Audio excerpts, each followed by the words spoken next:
Good morning student, welcome to New Rajasthan online classes. Today we start physical properties and chemical properties of haloalkane. Last class में हमने discuss कर लिया था कि preparation method किस प्रकार कंप्लीट होते हैं हेलोएल्केन के।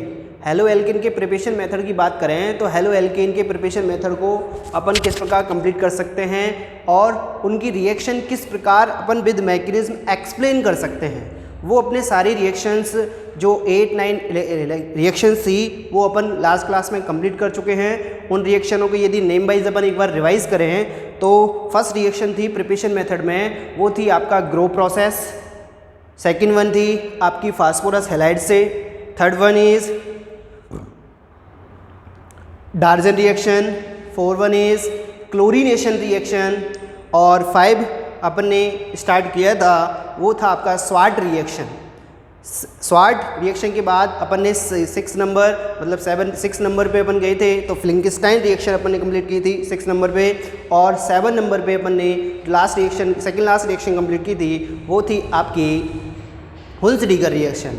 और लास्ट और फाइनल रिएक्शन जो थी वो थी आपकी कौन सी, एल्कीनों से, फ्रॉम एल्कीन से अपन ने एल्कीन से 2 टाइप से अपन ने एल्किल हैलाइड फॉर्मेशन किया था। एक प्राइमरी एल्किल हैलाइड फॉर्मेशन हुआ था, सेकेंडरी एल्किल हैलाइड फॉर्मेशन किया था। अकॉर्डिंग टू मार्कोनिकॉफ रूल से भी कंप्लीट किया था, according to anti Markovnikov rule से भी कंप्लीट किया था। मतलब दोनों ही रूल्स फॉलो करते हुए हमने रिएक्शंस को कंप्लीट कर लिया था। और इम्पॉर्टेंट चीज़ें, इम्पॉर्टेंट फैक्टर, इम्पॉर्टेंट चीज़ वहाँ पर आपको एक्सप्लेन की गई थी कि किस प्रकार अपन उनको वहाँ पर इजी वे में समझ सकते हैं। ये सारी चीज़ें हमने देख ली थी लास्ट क्लास में। क्लियर? अब यहाँ पर अपन जो स्टार्ट कर रहे हैं, today we start physical properties of haloalkane, because physical properties is most important. Why? Because simplest question जो फॉर्मेशन होते हैं वो आपकी फिजिकल प्रॉपर्टीज से होते हैं। फिजिकल प्रॉपर्टीज जनरल क्वेश्चंस बनाते हैं और कोई फैक्टर को कहीं रीजन यदि यूज हो रहा है वहाँ पर वो अप्लाइड भी होते हैं। That is reason for physical properties today we will discuss now. तो हेडिंग मेंशन करेंगे फिजिकल प्रॉपर्टीज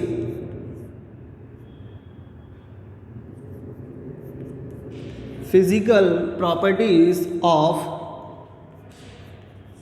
हेलोएल्केन। हेलोएल्केन की फिजिकल प्रॉपर्टीज की अपन बात करें तो क्या होते हैं ये?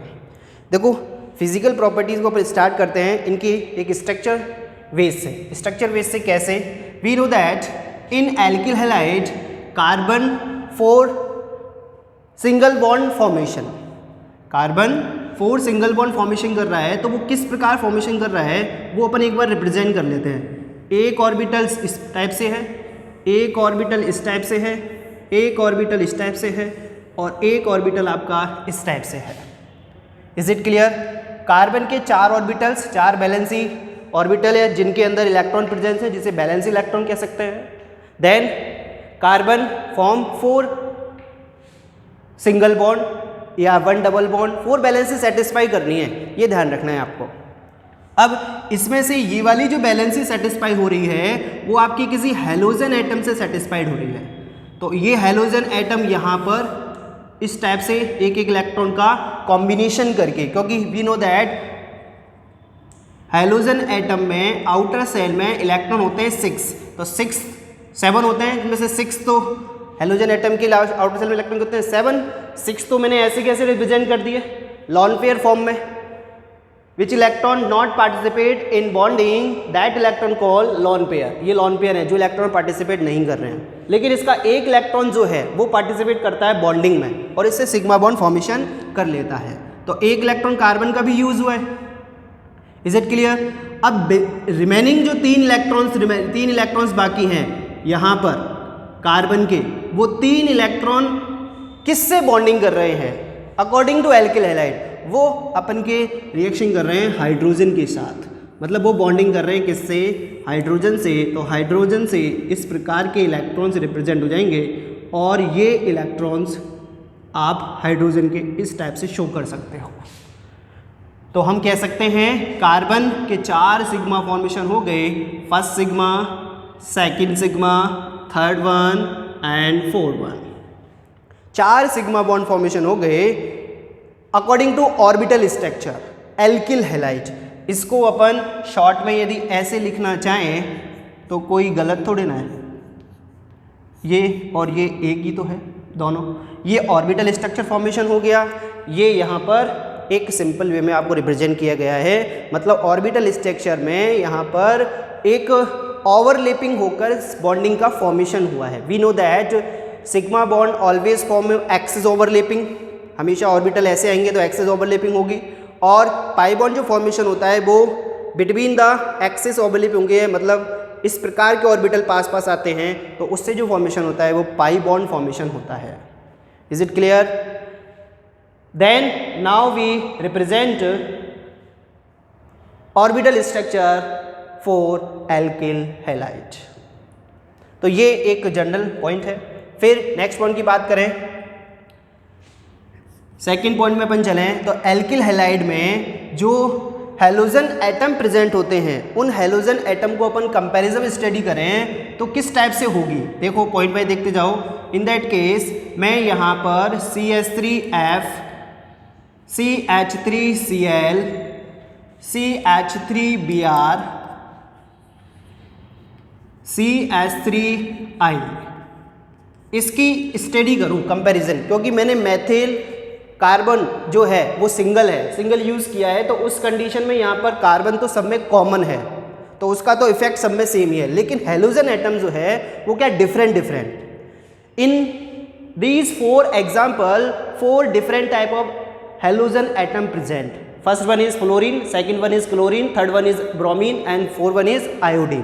तो इससे क्या इफेक्ट होगा इन एल्किल हैलाइड की, मतलब मेथिल फ्लोराइड में क्या होगा, मेथिल क्लोराइड में क्या होगा, मेथिल ब्रोमाइड में क्या होगा, मेथिल आयोडाइड में क्या होगा। बिल्कुल इफेक्ट करेगा, बिकॉज हैलोजन एटम यहाँ पर डिफरेंट हैं, तो उस कंडीशन पर क्या होगा, डिफरेंट प्रॉपर्टीज रिप्रेजेंट होंगी। और इनके बात करते हैं कि इनके बॉइलिंग पॉइंट जो होंगे वो boiling point directly proportional to होते हैं मॉलिक्यूलर वेट के, मॉलिक्यूलर वेट के डायरेक्टली प्रोपोर्शनल टू होते हैं। एल्किल हैलाइड का बॉइलिंग पॉइंट मॉलिक्यूलर वेट के डायरेक्टली प्रोपोर्शनल टू होता है या मोलर मास के डायरेक्ट प्रोपोर्शनल टू होता है। तो इसमें सबसे ज़्यादा मोलर मास किसका है, आयोडीन का, क्योंकि आयोडीन का एटॉमिक नंबर 53 होता है, तो इसका सबसे ज़्यादा एटॉमिक वेट हो गया। इसका 9 ही होता है, तो इसको डबल करेंगे तो कुछ 18 19 समथिंग आएगा। 54 का 53 का डबल करोगे तो कुछ 126 समथिंग इसका कह सकते हैं कि इसका मॉलिक्यूलर वेट आ रहा है। तो इस कंडीशन में इसमें वेटफुल ज़्यादा चीज़ें हैं, मतलब ये थोड़ा स्ट्रॉन्ग कंपाउंड हो गया, वेटफुल हो गया। इस कंडीशन में यहाँ पर इसके मॉलिक्यूलर वेट ज़्यादा होने से बॉइलिंग पॉइंट भी ज़्यादा होंगे। तो मेथिल आयोडाइड मैक्सिमम केस में कंपैरिजन टू मेथिल फ्लोराइड से ज़्यादा बॉइलिंग पॉइंट रिप्रेजेंट करेगा according to molecular weight, because when we go top to bottom atomic size increases then also molecular weight also increases. तो iodine का molecular weight ज़्यादा है comparison to fluorine, इसीलिए इसका molecular weight सबसे ज़्यादा और इसका मॉलिक्यूलर वेट सबसे कम, तो इसका क्वथनांक भी सबसे ज़्यादा और इसका क्वथनांक भी सबसे कम। क्वथनांक मतलब boiling point. Is it clear? Next point की बात करें तो नेक्स्ट पॉइंट को अपन डिस्कस करते हैं कि इन दैट केस किसी एग्जाम्पल्स में मॉलिक्यूलर वेट जो है वो सेम हो जाए तो उस कंडीशन में कौन सा रीज़न लगाएंगे, क्योंकि जरूरी नहीं कि different examples, different element, different halogen atom present हो, ऐसे ही हमेशा कंडीशन अप्लाइड नहीं है। हम सारी पॉसिबिलिटीज़ को यहाँ पर कंसीडर कर रहे हैं, तो वो सारी पॉसिबिलिटीज़ एक बार अपन देख लेते हैं। इन दैट केस कुछ ऐसी सिचुएशन आ जाए CH3, CH2, CH2, CH2, Cl, एक इसको नोटिस करें। मॉलिक्यूलर वेट वगैरह, एटॉमिक मास वगैरह ये जनरल चीज़ें हैं, आप 11वीं क्लास में इनको सबको नोटिस कर सकते हो, ध्यान रखना। ये चीज़ें आपको बार बार नहीं बताई जाएंगी।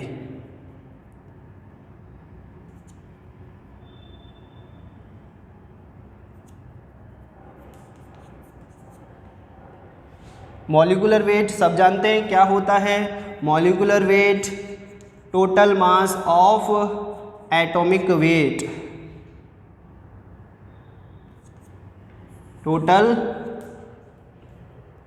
मास ऑफ एटॉमिक वेट मतलब जितने एलिमेंट प्रेजेंट है सबका आप एटॉमिक मास को ऐड कर दो और उसका जो टोटल आएगा वो वैल्यूज़ क्या होगी, उसकी मॉलिक्यूलर वेट को रिप्रेजेंट करेगी। तो इस कंडीशन में हम देख सकते हैं कि इसके अंदर 4 कार्बन है, इसके अंदर भी 4 कार्बन है, इसके अंदर भी 4 ही कार्बन है। देखो सबके अंदर मतलब नंबर ऑफ कार्बन तीनों एग्जाम्पल में क्या है, सेम। लेकिन हाइड्रोजन देखें 5 9, इसमें कितने हैं 3 9, इसमें कितने हैं 9, मतलब number of carbon atom number of hydrogen atom same है तो मॉलिक्यूलर वेट भी सेम आएगा सबका। जो इसका होगा वो इसका होगा, जो इसका होगा इसका होगा। वेल नोन है हेलोजन एटम भी कॉमन है Cl। तो सब में नंबर ऑफ एटम चाहे इसमें हो चाहे इसमें हो चाहे इसमें हो सब में क्या है, सेम है। तो सब जब नंबर ऑफ एटम सेम होते हैं उस कंडीशन में आप क्या रीजन लगाओगे। अब इस कंडीशन में मॉलिक्यूलर वेट का रीजन तो अप्लाइड होगा ही नहीं। वाई? बिकॉज सबके मॉलिक्यूलर वेट तो क्या है, सेम है। जब मॉलिक्यूलर वेट सेम है तो बॉइलिंग पॉइंट भी सेम आने चाहिए, लेकिन नहीं, सबसे ज़्यादा मॉलिक्यूलर वेट सबसे ज़्यादा बॉइलिंग पॉइंट इसके होते हैं। रीज़न क्या है? रीज़न है, ध्यान से सुनना, boiling point indirectly proportional to number of chain, number of chain. Boiling point जो है indirectly proportional to number of chain. When number of chain increases होंगी, नंबर ऑफ चेन इंक्रीजेज होंगी। देखो यहाँ पर 1 2 3 4 एक ही चेन बन रही है, 1 2 3 1 2 3 एक ही बन गई, मतलब एक ब्रांच बन गई। यहाँ पर मैं एक वर्ड यूज कर दूं ब्रांच, तो ऑल्सो वेरी इंपॉर्टेंट यूजफुल हो जाएगा वो। ब्रांच चेन यहाँ पर एक बढ़ गई, वहाँ पे एक सीधी चेन है, यहाँ पर एक सीधी नहीं है, यहाँ पर एक ब्रांच आ गई। यहाँ पर एक ये था, एक ये हो गया, एक ये हो गया, एक ये हो गया, मतलब कितनी ब्रांचें बन गई इसके अंदर, 2 ब्रांचेस बन गई। उस कंडीशन में इसमें स्ट्रिक हिंड्रेंस आ जाएगी। स्ट्रिक हिंड्रेंस का मतलब हो सकता है कि एक ब्रांच वाला कंपाउंड हो गया और ब्रांच वाला कंपाउंड को इजी वे में ब्रेक किया जा सकता है। वेल नोन है, एक सीधे से पेड़ को यदि अपन काटें तो उसमें ज़्यादा टाइम लगेगा, लेकिन यदि किसी में ब्रांचेस ज़्यादा हैं तो पहले अपन ब्रांचों को काटते हैं, ब्रांचों को ब्रेक करते हैं उसकी को। तो ब्रांचों को ब्रेक करने से क्या है, क्योंकि उसमें वहाँ पर स्ट्रिक हिंड्रेंस रिप्रेजेंट कर रहा है, वो त्रिविमीय बाधा उत्पन्न कर रहा है। उस कंडीशन में हम कह सकते हैं इसके बॉइलिंग पॉइंट सबसे कम होंगे जब इसको हीट करेंगे, क्योंकि ब्रांच टूट टूट के अलग होती जाएंगी धीरे धीरे। इसमें कोई डिस्टर्बेंस क्रिएट करने वाला है ही नहीं। उस कंडीशन में होगा क्या, ये पूरा मॉलिक्यूल स्टेबल रहेगा कब तक, जब तक ये दोनों टूट नहीं जाते। ये दोनों टूट जाएंगे तब जाके कंडीशन आएगी। क्लियर? तो ये बॉइलिंग पॉइंट्स के आपके पॉइंट हो गए। नेक्स्ट वन की बात करें, यहाँ पर मैं और पॉइंट रिप्रेजेंट करता हूँ। वो पॉइंट्स क्या हैं आपके। अब मैं कंपैरिजन करूँ हैलोजन वाले कंपाउंड्स को फिर से एक बार देख लो आप। CH3F, CH3Cl, CH3Br, CH3I, इन कंपाउंड्स को मैं कंपैरिजन कर रहा हूँ। फिर से एक बार देखो, इसमें यहाँ बॉइलिंग पॉइंट को रीजन में इसको कंपैरिजन किया था, यहाँ पर नेक्स्ट रीजन में अपन कंपैरिजन कर रहे हैं। डिफरेंट हैलोजन एटम होने से इसकी बॉन्ड लेंथ पे भी इफेक्ट पड़ेगा। ये जो बॉन्ड फॉर्मेशन हो रहा है ना, ये वाला, इसकी बॉन्ड लेंथ पे भी इफेक्ट पड़ेगा। क्यों? क्योंकि F का साइज है छोटा, I का साइज है बड़ा। Everyone know that. Top to bottom जाने पर in periodic table element size always increases because number of shell increases. When number of shell increases nuclear charge decreases, then molecular bond length distance increases. तो वहाँ पर यहाँ पर distance ज़्यादा होगी, यहाँ पर डिस्टेंस कम होगी। इस कंडीशन में डिस्टेंस कम है तो एटम्स क्या होंगे, पास पास। एटम पास पास होंगे तो बॉन्ड लेंथ कम हो जाएगी। बॉन्ड लेंथ कम हो जाएगी तो सबसे ज़्यादा बॉन्ड लेंथ किसकी है, इसकी। तो ये हो गया आपका बॉन्ड लेंथ ऑर्डर।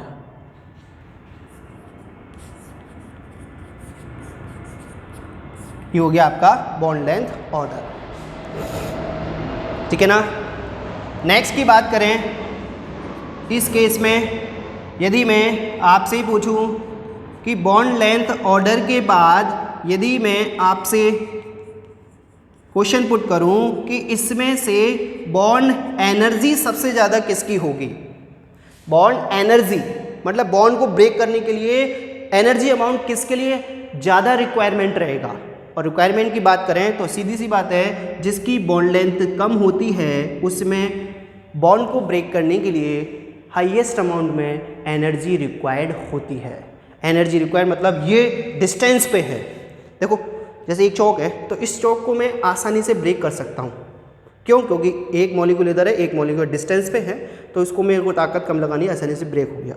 लेकिन इन दैट केस अब मैं एक छोटी सी चौक को एज्यूम कर रहा हूँ इसको, अब सीधी सी बात है इसको तोड़ने के लिए मेरे को फोर्स अप्लाई करना पड़ेगा, तभी जाके टूटेगी, तभी जाके टूटेगी। तो उस कंडीशन में क्या होगा, हम कह सकते हैं इसमें मेरे को फोर्स अप्लाइड किया है। तो जैसे जैसे मॉलिक्यूल पास आते हैं उसकी बॉन्ड डिसोसिएशन एंथैल्पीज़ की वैल्यूज़ बढ़ जाती हैं, एलिमेंट पास पास आने से न्यूक्लियर चार्ज बढ़ जाता है। इस कंडीशन में बॉन्ड एंथैल्पीज़ जो है किसकी ज़्यादा होगी, CH3F की, और बॉन्ड लेंथ किसकी ज़्यादा होगी, CH3I की। Is it clear? तो ये कुछ जनरल फिजिकल प्रॉपर्टीज़ हैं अबाउट हेलो एल्केन। कोई प्रॉब्लम है तो यू मोस्ट वेलकम। ठीक है, देख लो फटाफट, फिर चलते हैं इनकी केमिकल प्रॉपर्टीज़ पर।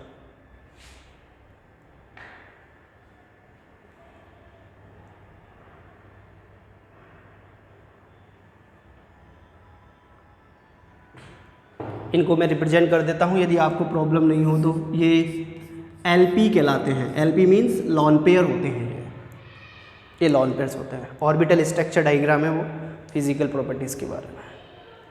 नंबर ऑफ चेन इंक्रीज होने से बॉइलिंग पॉइंट डिक्रीज हो जाएंगे, क्योंकि स्ट्रिक हिंड्रेंस आ जाती है, ब्रांच इजी वे में ब्रेक हो जाती है नॉन ब्रांच कंपाउंड की comparison.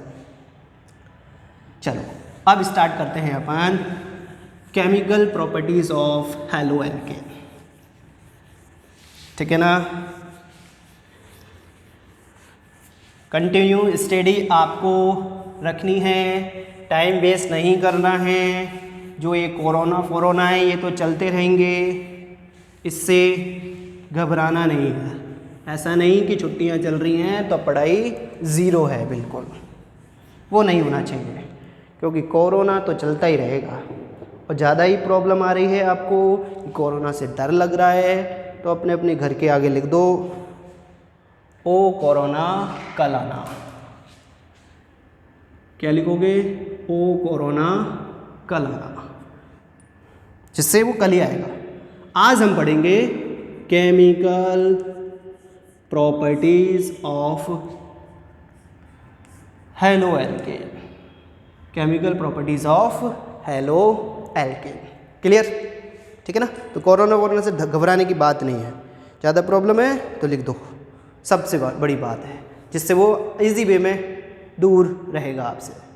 Chemical properties of halo alkene की बात करें तो हेलो एल्केन जो प्रॉपर्टीज रिप्रेजेंट करते हैं उनको एक बार अपन नोटिस कर लेते हैं या यहाँ पर रिप्रेजेंट कर लेते हैं। वो क्या प्रॉपर्टीज़ है?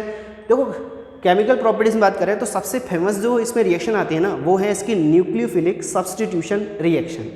न्यूक्लियोफिलिक सब्स्टिट्यूशन रिएक्शंस क्या होती हैं? When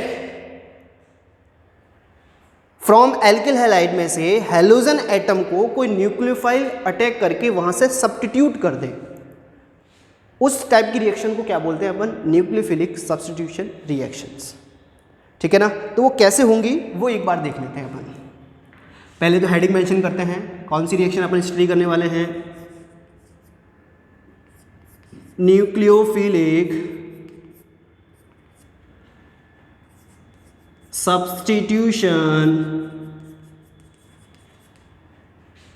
reaction, nucleophilic substitution reaction, ये अपन देखने वाले हैं। अब न्यूक्लियोफिलिक सब्स्टिट्यूशन रिएक्शन की बात करें ना, तो nucleophilic substitution reaction mostly 3 types की होती हैं। कितने टाइप की? 3 टाइप की।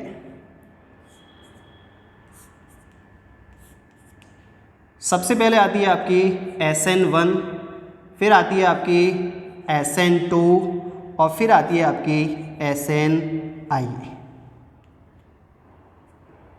SN1, SN2, SNI ये रिएक्शन आती हैं, जिसमें से according to 12th class syllabus SN1 और SN2 की अपन स्टडी करने वाले हैं, ये आपके सिलेबस में नहीं है। SNI is not in 12th class syllabus, ठीक है ना। तो इस कंडीशन में हम कह सकते हैं कि SN1 क्या है, monomolecular nucleophilic substitution reaction, dimolecular nucleophilic substitution reaction, intermolecular nucleophilic substitution reaction. ये 3 टाइप की रिएक्शन है, जिसमें से अपन ने फर्स्ट और सेकंड को यहाँ पर डिटेल में स्टडी करेंगे, और थर्ड वन जो है वो अपनी नेक्स्ट फर्दर क्लास में जब आप कॉलेज क्लासेस में जाओगे तब वहाँ पर इसका थोड़ा सा कह सकते हैं कि स्टडी मटेरियल है। तो न्यूक्लियोफिलिक सब्स्टिट्यूशन रिएक्शन की जनरल वे में बात करें तो न्यूक्लियोफिलिक सब्स्टिट्यूशन रिएक्शन होती क्या है, what is the nucleophilic substitution reaction. देखिए न्यूक्लियोफिलिक सब्स्टिट्यूशन रिएक्शन क्या होती है, किसी एक एल्किल हैलाइड को हम एज्यूम करते हैं, किसी एक एल्किल हैलाइड को क्या करते हैं, एज्यूम करो। जैसे फॉर एग्जांपल मैंने कॉमन एग्जांपल में ले लिया, मैं RX ले लूँ और इसकी रिएक्शन में कोई न्यूक्लियोफाइल से करा दूँ, NU- से करा दी मैंने। RX एक कॉमन एग्जांपल है, 4 represented alkyl halide and nucleophile NU represent कर रहे हैं NU- से। तो न्यूक्लियोफिलिक सब्स्टिट्यूशन रिएक्शन में हम इसको यहाँ पर एक्सप्लेन कर रहे हैं कि कैसे होंगी। इनके टाइप्स तो अपन डिटेल में भी पढ़ने वाले ही हैं, लेकिन ये रिएक्शंस कैसे होंगी वो अपन को देखना है। क्लियर। तो इस कंडीशन में हम कह सकते हैं कि ये न्यूक्लियोफाइल क्या करेगा, इस पे अटैक करेगा और यहाँ से हेलोजन को हटा देगा और सब्स्टिट्यूट करने के बाद खुद यहाँ जुड़ जाएगा और X को बाहर निकाल देगा। That reaction called nucleophilic substitution reaction. Clear. छोटी क्लासों में 9th 10th लेवल पे आपकी जनरल रिएक्शंस आती हैं, जैसे आपने बहुत फेमस एग्जांपल्स में देखे हैं। तो एक रिएक्शन होती होगी CuSO4 + Zn वहाँ से Cu को सब्स्टिट्यूट कर देता है। जब Cu को सब्स्टिट्यूट कर दिया तो फॉर्मेशन जो कंपाउंड हो रहा है, then compound form is ZnSO4 + Cu compound बन जाता है। तो वो भी एक टाइप की क्या है, न्यूक्लियोफाइल रिएक्शन ही है, क्योंकि वहाँ पर न्यूक्लियोफाइल अटैक करके एक Zn वर्क कर रहा है न्यूक्लियोफाइल्स का। इस रिएक्शन में भी हेलोजन एटम, हेलोजन और कार्बन की इलेक्ट्रोनेगेटिविटी की बात करें तो हेलोजन एटम की ज़्यादा होती है, कार्बन की कम होती है। इस कंडीशन में हेलोजन पे क्या आ जाएगा, पार्शियली नेगेटिव चार्ज, और कार्बन पे क्या आ जाएगा, पार्शियली पॉजिटिव चार्ज। तो ये न्यूक्लियोफाइल अटैक करेगा इस बॉन्ड पे, इस बॉन्ड को यहाँ से ब्रेक कर देगा और RNU- से रिएक्शन आपकी कंप्लीट हो जाएगी और X जो कंपाउंड बनेगा वो आपका यहाँ से इजी वे में रिमूव हो जाएगा। मतलब इस कंडीशन में हम कह सकते हैं कि इस न्यूक्लियोफाइल ने इसको यहाँ से सब्स्टिट्यूट कर दिया। अब जब सब्स्टिट्यूट कर दिया तो नेम क्या हो गया, न्यूक्लियोफिलिक सब्स्टिट्यूशन रिएक्शन, और ये नया कंपाउंड जो बना है according to this reaction. Is it clear. इस टाइप की रिएक्शन को अपन को इन 3 दोनों पार्ट में स्टडी करना है, इसको अपन यहाँ पर इंक्लूड नहीं करेंगे। अब बात करते हैं SN1 रिएक्शन की। तो SN1 रिएक्शन क्या होती है वो एक बार एक्सप्लेन कर लेते हैं अपन। देखिए इंपॉर्टेंट रिएक्शन है। इंपॉर्टेंट क्यों है, क्योंकि इसी साल 2020 में ये क्वेश्चन में आ चुकी है बोर्ड एग्जाम में। 2 नंबर का क्वेश्चन पूछा गया था, SN1 रिएक्शन की मैकेनिज्म दीजिए। SN1 भी पूछी गई थी, SN2 भी पूछी गई थी, दोनों ही रिएक्शन पूछी गई हैं बोर्ड एग्जाम में विद मैकेनिज्म। क्लियर। तो ध्यान रखना इंपॉर्टेंट है। SN1 रिएक्शन क्या होती है, मोनो मॉलिक्यूलर न्यूक्लियोफिलिक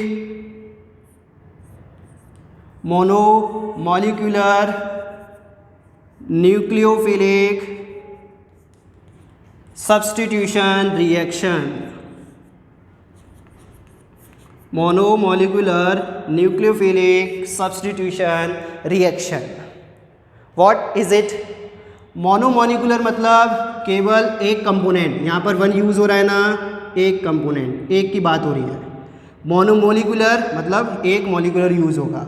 न्यूक्लियोफिलिक का मतलब अपन जानते ही हैं, सब्स्टिट्यूशन का मतलब एवरीवन नोज दैट, ठीक है ना। दिस रिएक्शन को इसमें इन्वॉल्व करने वाले हैं। अब ये रिएक्शन होगी कैसे, ठीक है ना। कभी कभी कंफ्यूज होता है कि इसका फुल नेम क्या है सर, तो वो मैंने भी यहाँ पर रिप्रेजेंट कर दिया है। तो सारी चीज़ें आपको बोर्ड पे एक्सप्लेन की जा रही हैं, तो उनको आप इजी वे में एक्सप्लेन कर सकें।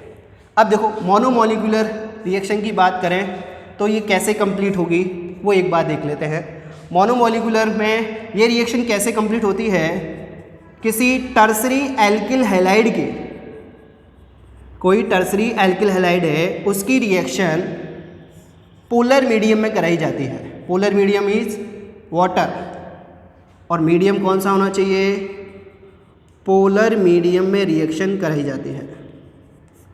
पोलर मीडियम में जब रिएक्शन कराते हैं तो ये कंपाउंड फॉर्मेशन हो जाता है, मतलब टर्सरी एल्किल हैलाइड से टर्सरी अल्कोहल फॉर्मेशन हो जाएगा और Cl बाहर निकल जाएगा।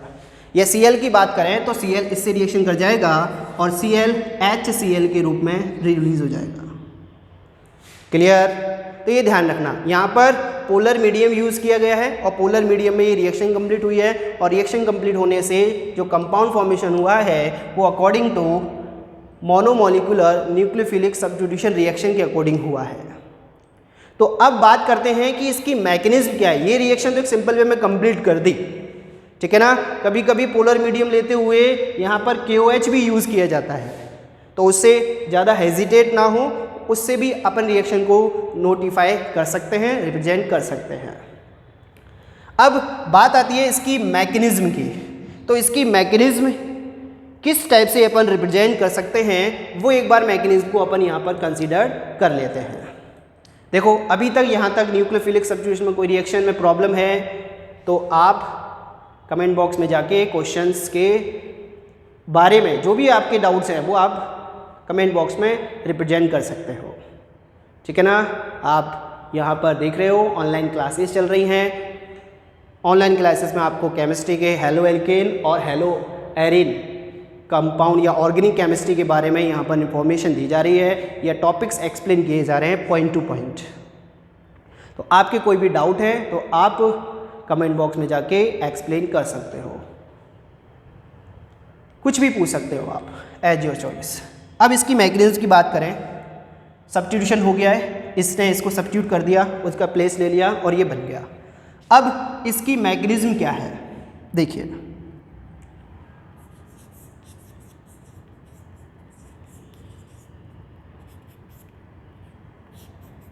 इसकी mechanism, what is the mechanism. Mechanism में अपन बात करें तो फर्स्ट स्टेप फर्स्ट,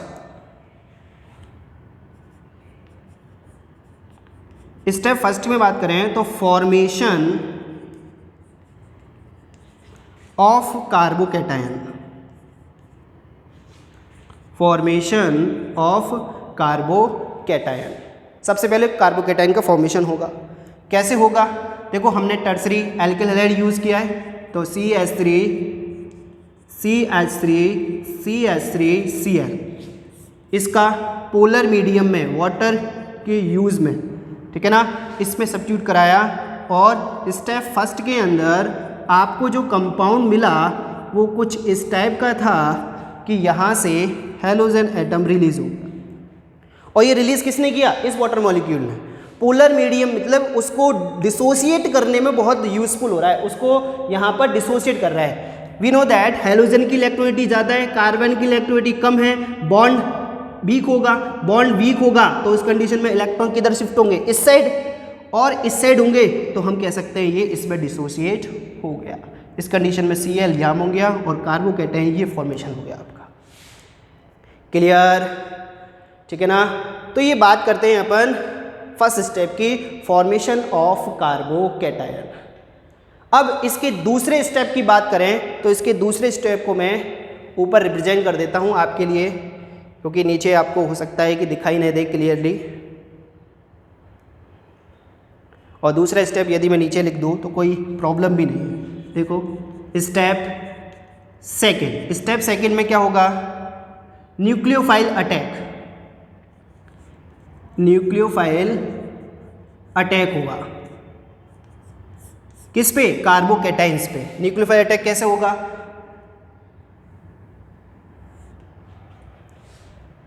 ध्यान से देखें, ये जो कार्बोकैटायन बनाए हैं अपना CH3 CH3 CH3 और प्लस के साथ, इस पर न्यूक्लियोफाइल, और न्यूक्लियोफाइल पर्टिकुलर ले लूँ मैं तो OH अटैक करेगा, तो OH अटैक करेगा इस पर, तो OH अटैक करके क्या बनाएगा CH3 CH3 CH3OH बना देगा।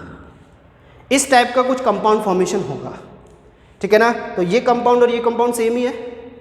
इस टाइप की रिएक्शन को अपन कह सकते हैं SN1 nucleophilic substitution reaction. Clear. First में हमने रिएक्शन को डायरेक्ट लिख लिया था, पोलर मीडियम में रिएक्शन होगी। आपको सारी डिटेल अभी मैं एक्सप्लेन करने वाला हूँ, इसको बिना रफ किए सारे डाउट्स आपके पॉइंट बाय पॉइंट वाइज यहाँ पर क्लियर होंगे, ठीक है ना, कि इस रिएक्शन के बारे में क्या इंपॉर्टेंट चीज़ें हैं।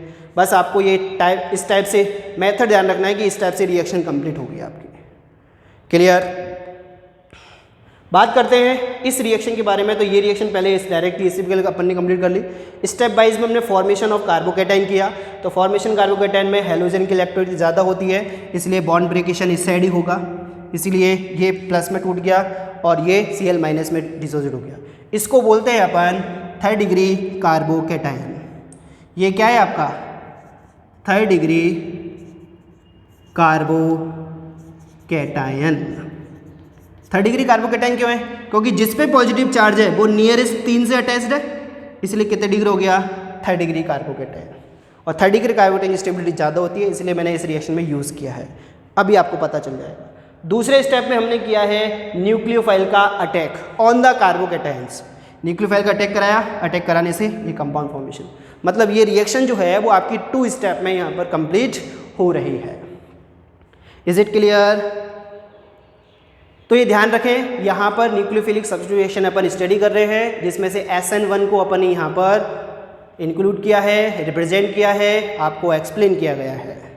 अब इसके बारे में कुछ इंपॉर्टेंट पॉइंट हैं, तो वो मैं यहाँ पर रिप्रेजेंट कर देता हूँ एक एक से सारे पॉइंट, तो वो आप देखते जाएं,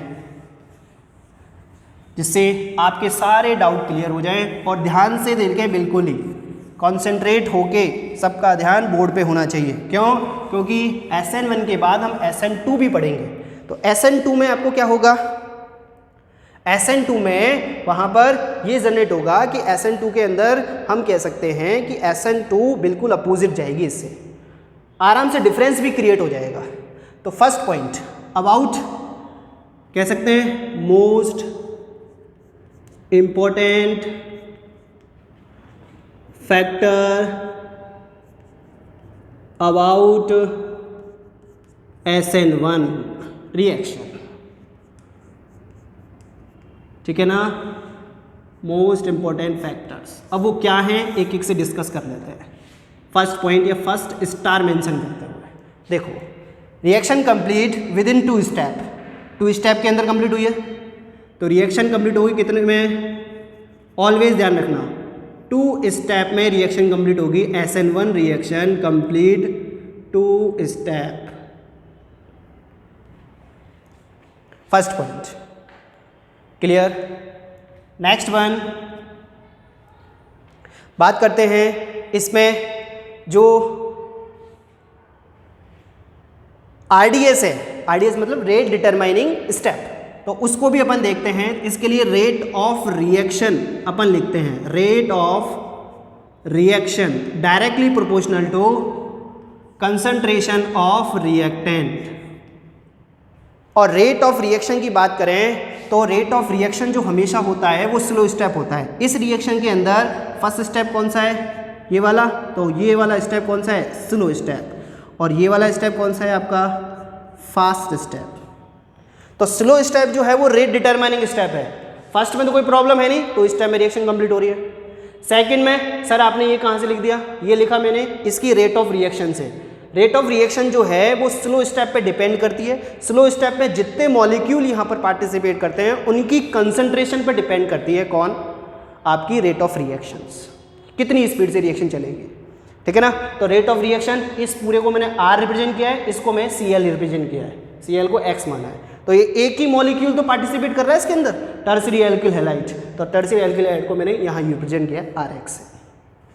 क्लियर। इसका रेट ऑफ रिएक्शन के इक्वेशन को मैं ऐसे भी रिप्रेजेंट कर सकता हूँ, rate of reaction is equal to K R X. Proportional to का सिंबल हटाकर इक्वल टू यूज करेंगे तो के एक कांस्टेंट वैल्यू यूज करेंगे, तो के क्या है यहाँ पर कांस्टेंट वैल्यू, तो के को अपन ने इस सिंबल के प्लेस पे यूज किया है। Is it clear? तो रेट ऑफ रिएक्शन की इक्वेशन हो गई है फॉर SN1 रिएक्शन।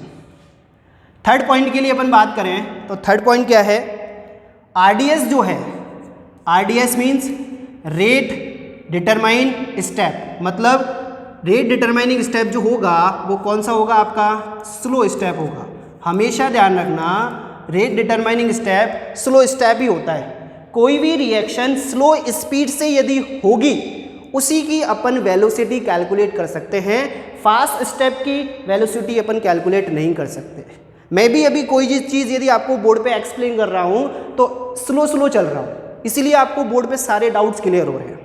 यदि मैं फास्ट पढ़ाने लग जाऊंगा तो उस कंडीशन में होगा क्या, सब कुछ ऊपर से निकल जाएगा। तो रेट डिटरमाइनिंग स्टेप क्या हो गया आपका, स्लो स्टेप।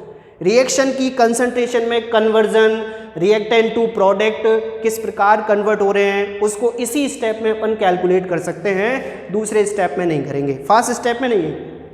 फास्ट स्टेप मतलब बहुत जल्दी रिएक्शन हो गई। क्लियर? RDS कौन होगा, rate determining step, slow step होगा। थर्ड वन आती है कि इसमें रिएक्टिविटी ऑर्डर क्या रहेगा। रिएक्टिविटी ऑर्डर की बात करें तो रिएक्टिविटी ऑर्डर क्या रहेगा इस रिएक्शन के लिए। इस रिएक्शन के लिए रिएक्टिविटी ऑर्डर रहता है 3rd डिग्री कार्बोकेटाइन सबसे ज़्यादा रिएक्शन देगा, 2 डिग्री कार्बोकेटाइन उससे कम, 1 डिग्री कार्बोकेटाइन उससे कम, और सबसे कम जो देगा वो देगा आपका मेथिल कार्बोकेटाइन। क्यों? क्योंकि जिसके पास जितने ज़्यादा अल्फा हाइड्रोजन होंगे उसकी स्टेबिलिटी उतनी ही ज़्यादा होगी। यहाँ पर मैंने 3rd डिग्री कार्बोकेटाइन ही यूज़ किया है, देखो रिएक्शन में स्टार्टिंग में 3rd डिग्री ले रखा है मैंने।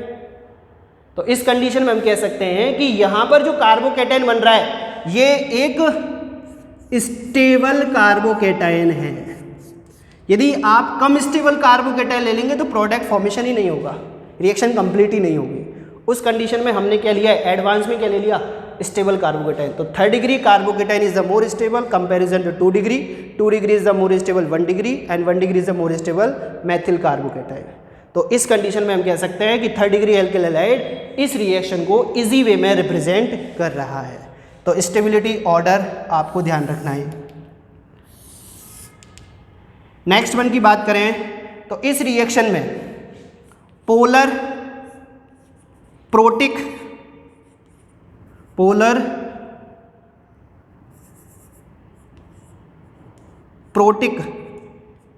सॉल्यूशन यूज किया गया है। Polar protic solution, just for example water use कर सकते हो आप, just for example ethanol use कर सकते हो आप, एसिटिक एसिड भी यूज कर सकते हो आप।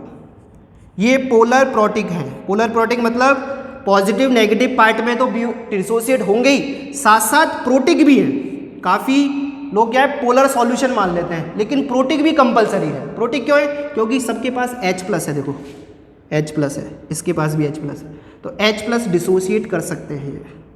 तो पोलर प्रोटिक सॉल्यूशन इस रिएक्शन के लिए कंपलसरी है, ठीक है ना। तो इस रिएक्शन को अपन कह सकते हैं कि यहाँ पर पोलर प्रोटिक सॉल्यूशन में ही होगी कंप्लीट, या पोलर प्रोटिक मीडियम में ही कंप्लीट होगी, इसलिए मैंने स्टार्टिंग में ही वाटर यूज़ किया गया है। लास्ट पॉइंट की बात करें तो इस रिएक्शन में रेसिमिक मिक्सचर फॉर्मेशन होता है। क्या फॉर्मेशन होता है? Racemic mixture.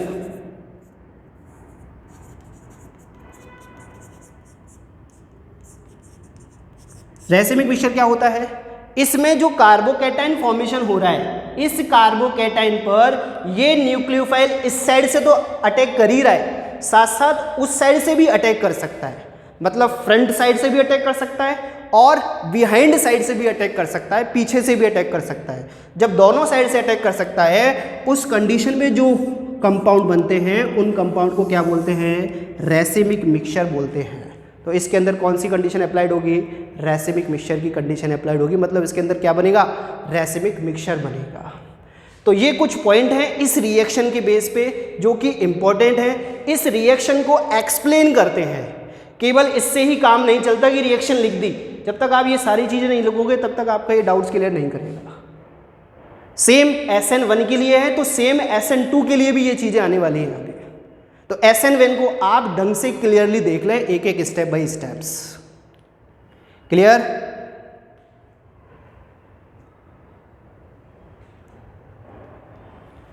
तो देख लें एक बार, फिर अपन SN2 स्टार्ट करते हैं और SN2 को फिर स्टेप बाय स्टेप अपन यहाँ पे भी एक्सप्लेन करेंगे।